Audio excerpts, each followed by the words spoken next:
Si l'on s'accorde à dire que la bibliothèque d'Alexandrie a réuni en son temps les ouvrages les plus importants de l'Antiquité, quelques doutes subsistent quant à la date exacte de l'incendie qui l'a ravagée.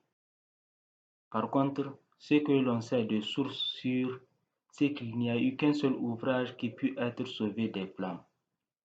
Jugé unanimement insipide et ennuyeux, un homme pauvre en fit l'acquisition pour quelques menus monnaies. Ce n'est que bien plus tard qu'on apprit la valeur inestimable de l'ouvrage, et pour cause, il renfermait un secret concernant la pierre philosophale, cette pierre magique qui avait le pouvoir de changer en or les métaux les plus triviaux. L'écrit sacré révélait que le précieux caillou se trouvait quelque part sur les rives de la mer Noire parmi des millions d'autres cailloux qui lui ressemblaient, mais qui s'en distinguaient par la chaleur vibrante qui émanait de lui lorsqu'on le touchait. L'acquéreur de l'ouvrage s'empressa de se rendre à l'endroit indiqué et se mit en quête de l'inestimable galet. Arrivé sur la plage après un long périple, il souleva et têta des centaines puis des milliers de galets. Conscieusement et sans relâche, durant des semaines, il s'attelait à la tâche.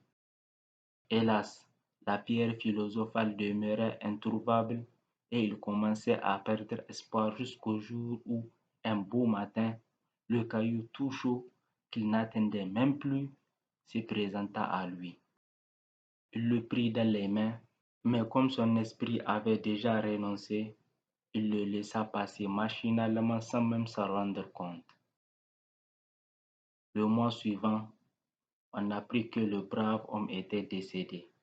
Quant à la pierre philosophale, peut-être se trouve-t-elle quelque part sur les rives de la mer Noire parmi tous les galets.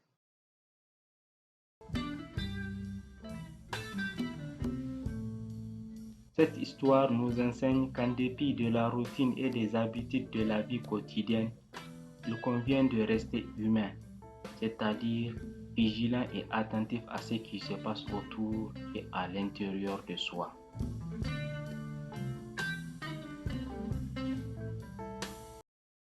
Bien que les histoires inspirantes doivent avoir des fins heureuses et encourageantes, ce n'est pas le cas de celle-ci. Mais comme tous les autres, elles nous enseignent des leçons, notamment à garder le moral et l'esprit positif dans tout ce que nous faisons et à ne rien sous-estimer sur notre chemin. Chaque détail peut s'avérer être utile ou même la clé de notre succès. Comme c'est une histoire qui nous apprend à regarder la moitié pleine du verre, j'ajoute que parfois les sentiments négatifs peuvent nous aider à garder le cap sur la voie entreprise.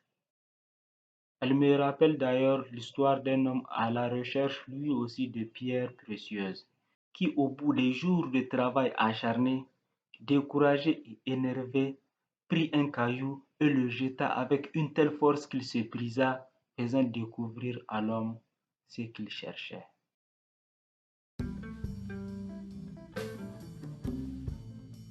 C'est en descendant dans les abysses que nous exhibons le trésor de la vie, là où nous trébuchons.